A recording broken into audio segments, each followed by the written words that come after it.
La Coparmex, la Confederación Patronal de la República Mexicana, no es una organización como cualquier otra. Es una organización empresarial, pero que siempre ha sido voluntaria, nunca fue obligatoria, y esto hizo que se convirtiera en una protagonista muy importante de las luchas de la clase empresarial de nuestro país. De hecho, es una organización que ha tomado posiciones muy fuertes en contra de actitudes del gobierno, como por ejemplo durante la nacionalización bancaria de 1982. Gustavo de Hoyos, el presidente de la Coparmex desde el 1 de enero de este 2016, bueno, pues está encabezando una organización que tiene fama de ser muy abierta y muy dura en la defensa de lo que ellos consideran la libertad económica. Gustavo de Hoyos, gracias por estar con nosotros en la entrevista. Sí. Déjame empezar con un tema que es muy importante, que es el tema de la reforma educativa. Hay quien dice que hay que oponerse a la reforma educativa porque la reforma educativa privatizaría la educación. ¿Tú qué dices en ese sentido? ¿Qué piensas? En Coparmex sostenemos que, siendo el caso que nuestro país realizó hace poco más de 3 años un conjunto de reformas estructurales, todas ellas de la mayor importancia, sin lugar a dudas, si tuviéramos que elegir una por su trascendencia en el mediano y en el largo plazo, es la reforma educativa. No nos cabe, ninguna duda que cuando veamos el país parado 50 años en el futuro, si hacemos bien nuestra tarea, ese va a ser el cambio más importante que podrá haber experimentado el país. Hoy en día, cuando el éxito de los países tiene sobre todo que ver con el capital humano, no podemos posponer por más tiempo esta grave asignatura que tiene el país. ¿Y si piensas que es una buena reforma educativa? Es una buena reforma educativa y por eso en Coparmex la hemos apoyado abierta y categóricamente. Nos parece que era algo que ya se le debía al país desde hace muchos años.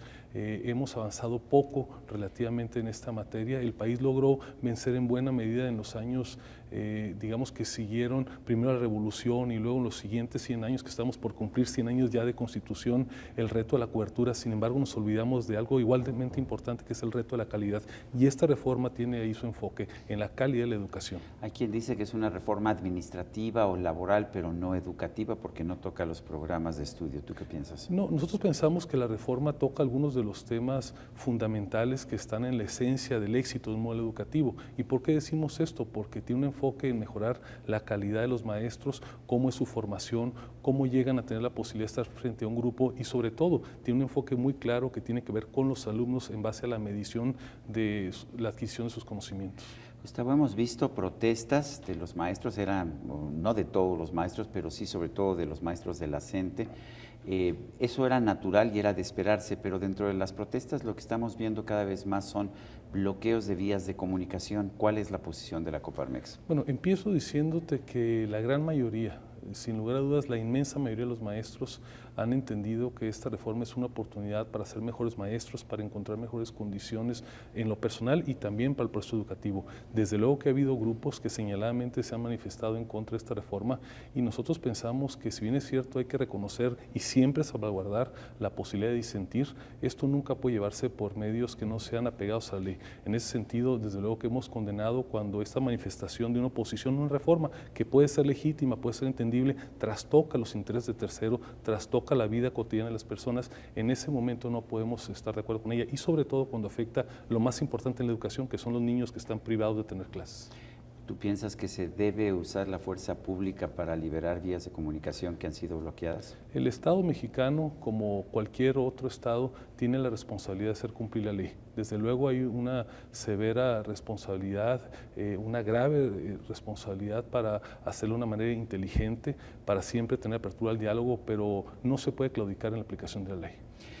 Gustavo, hay gente que dice que las reformas estructurales han fracasado, que el país está creciendo muy poco a pesar de las reformas que se hicieron.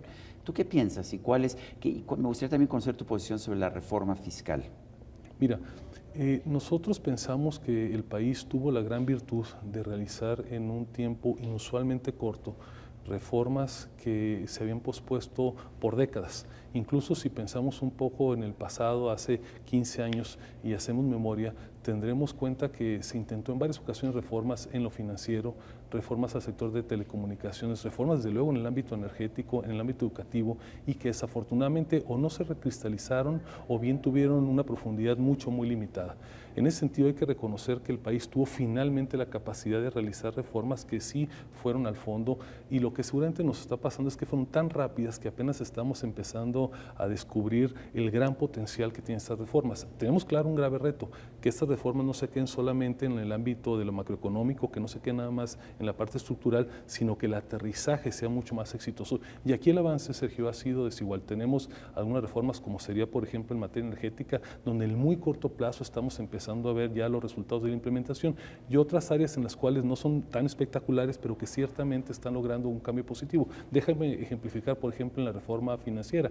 No hace muchos años todavía las tasas de interés estaban en 2 dígitos, no era sencillo que un mexicano promedio tuviera una hipoteca y si encontraba una mejor opción pudiera cambiarse a otra institución bancaria. Hoy en día es algo prácticamente cotidiano. Casi cualquier persona que tiene un trabajo en la economía formal puede acceder, según su capacidad de ingresos, obviamente, a un préstamo de consumo, si gana un poco más, un préstamo para un bien de consumo duradero como es un automóvil, e incluso a la compra de una casa habitación. Y si en el futuro encuentra una mejor opción, puede trasladar su hipoteca a otro banco. Esto es un tangible, es un entregable que es producto de una reforma que parecería que se queda en los grandes mercados financieros, pero no, que aterriza en las personas. ¿Y la reforma fiscal?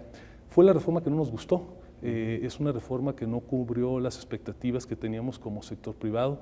Nosotros esperábamos que esa reforma tuviera la capacidad de sí darle mayores recursos al Estado mexicano, pero que pusiera su énfasis en ampliar la base de contribuyentes. Nuestra postura hoy todavía es que esa reforma no podemos calificarla como estructural, fue una modificación legal y seguramente en los años por venir tenemos que volver a revisar a fondo, base cero, cuál es el modelo fiscal que necesita el país. El gobierno necesita más recursos, pero necesitamos que más mexicanos, que todos los mexicanos que estamos en la economía contribuyamos al gasto público.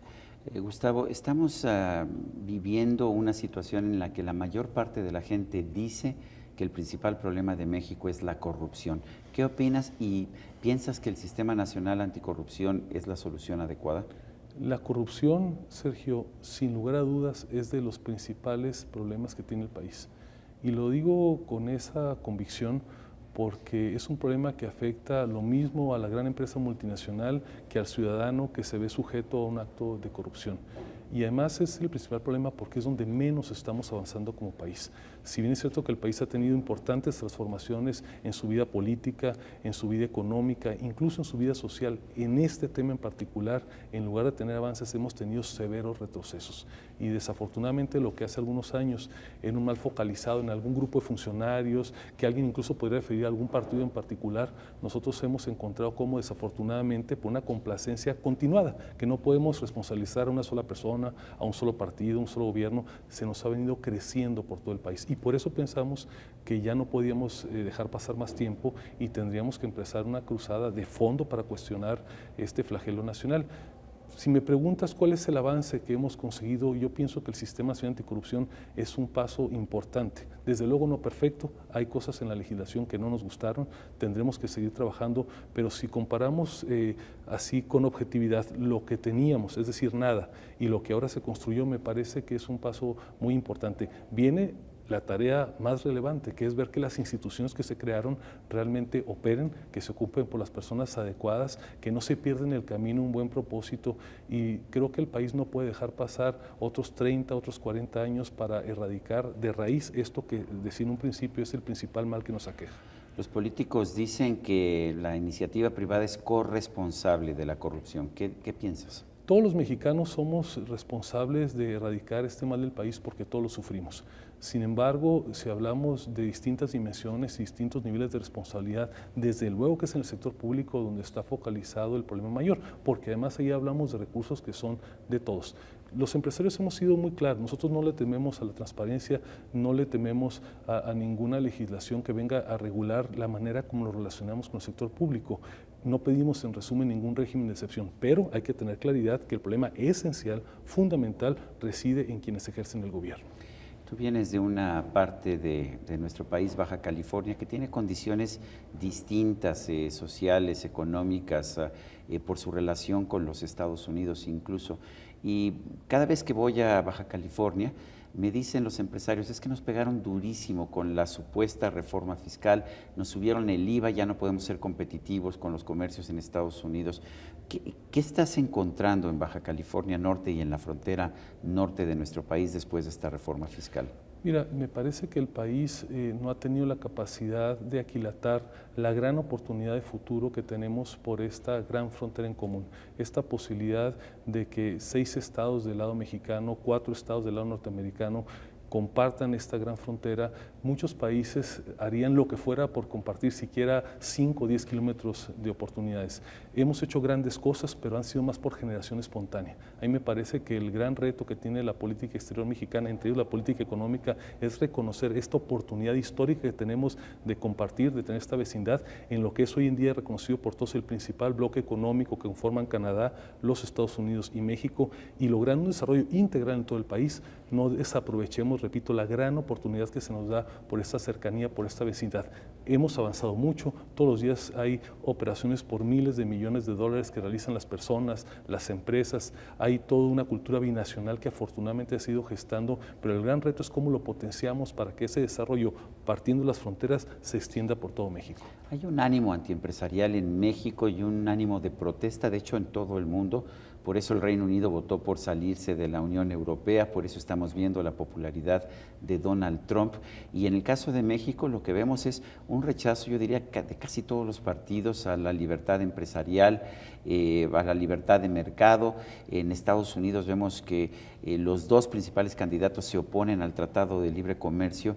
¿Qué se puede hacer para tratar de recuperar, por lo menos, no sé si la fe, pero recuperar lo que el liberalismo, lo que las libertades económicas han ayudado a nuestros países? Nosotros estamos convencidos que la ruta al desarrollo de México y de la humanidad toda pasa por la economía de mercado con responsabilidad social. Tenemos que seguir profundizando en la economía de mercado para que este desarrollo que efectivamente se ha dado en muchas partes ya del mundo, que se ha dado en México, alcance a llegar a más personas. Y por eso este apellido, es economía de mercado con responsabilidad social. Aquí tenemos una severa responsabilidad de los empresarios para vivir en plenitud esa obligación que tenemos de ser mejores patrones, esa obligación que tenemos para que los frutos del trabajo de nuestra gente les permitan paulatinamente tener mejores condiciones de vida. Ahí creo que están los retos de México y de las democracias. Tenemos que pensar más en políticas salariales de largo plazo, tenemos que ocuparnos del problema de la pobreza y la desigualdad, tenemos que ocuparnos de los problemas de la salud y de los problemas, desde luego, de las pensiones. Creo que ahí residen buena parte de las preocupaciones. Si revisamos esos fenómenos que tú comentas en todo el mundo, básicamente hay preocupación porque la atención de esos temas sociales no han sido la profundidad que requieren hoy en día nuestras sociedades. Gustavo de Hoyos, presidente de la Coparmex, la Confederación Patronal de la República Mexicana. Yo quiero agradecerte que hayas aceptado esta conversación en la Universidad de las Américas en la Ciudad de México. Un gusto, Sergio, estar contigo, desde luego a la audiencia por escucharnos y a los jóvenes que nos hacen el favor de acompañarnos aquí en esta Claro entrevista. que sí, estos jóvenes de la Universidad de las Américas. Yo quiero agradecerle a usted que nos haya prestado atención. Lo invito a que nos vea en la próxima ocasión también. Eso es todo por hoy.